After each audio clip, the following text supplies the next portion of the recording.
കൺമണി പൂവേ കണ്ണാ. എന്താ ജോർജ് സാറേ വരാൻ പറഞ്ഞേ? എടാ ബെൻസേ, നമുക്കൊന്ന് കളിക്കണ്ടടാ. അയ്യോ സാറേ, എനിക്കൊരു ശബരിമല ഓട്ടം ഉണ്ടായിരുന്നേ. അതൊന്നും പറഞ്ഞിട്ട് കാര്യമില്ല, ഞാൻ തുടങ്ങാൻ പോവാ. 1 2 3 4 5 55 65. സാറ്റ് മരത്തിന്റെ കീഴിൽ ഇരിക്കുന്നവരൊക്കെ ഓടിവാ കണ്ണ, ചാടിവാ മുണ്ണേ. 36 വർഷമായടാ ബെൻസേ ജോർജ് സാർ ഈ സാറ്റ് കളി തുടങ്ങിയിട്ട്.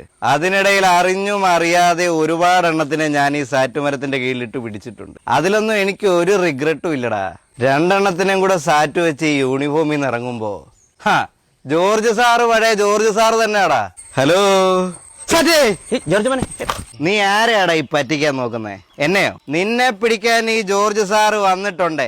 നിന്റെ മുന്നിൽ ഈ പ്ലാവിലത്തൊപ്പിയും വെച്ച് നിൽക്കുന്നുണ്ടേ. ജോർജ് സാറിന്റെ സാറ്റ് കളി നീ ഇനി ഒരുപാട് അറിയാനുണ്ടനിയാ. ജോർജ് സാറാടാ, ഇത് എന്റെ കളിയാടാ. സാറ്റേ സാറ്റേ. നിന്റെയൊക്കെ കൂട്ടത്തോട് ചെന്ന് പറ, ഒറ്റയാൻ സാറ്റ് കളിക്കാൻ ഇറങ്ങിയിട്ടുണ്ടെന്ന്.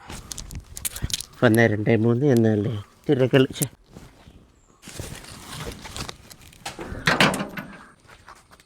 ഹലോ എന്താടാ BMW അല്ല ബെൻസേ? സാറേ, കഴിഞ്ഞ 2 മണിക്കൂറായിട്ട് ഞാൻ സാറിനെ നോക്കുക. ഞാൻ തോറ്റ്. സാറെങ്കിൽ പോരെ. ഞാനും ബെന്നി കഴിവേറിയും കൂടെ IG ഓഫീസിൽ നിന്ന് കോള് വന്നിട്ട് എപ്പോഴേ പോയി. നീ പോയില്ലേ? ഇല്ല. അപ്പൊ ബാക്കി കളി ഞായറാഴ്ച. അപ്പം അടുത്ത ഞായറാഴ്ച. കൺമണി പൂവേ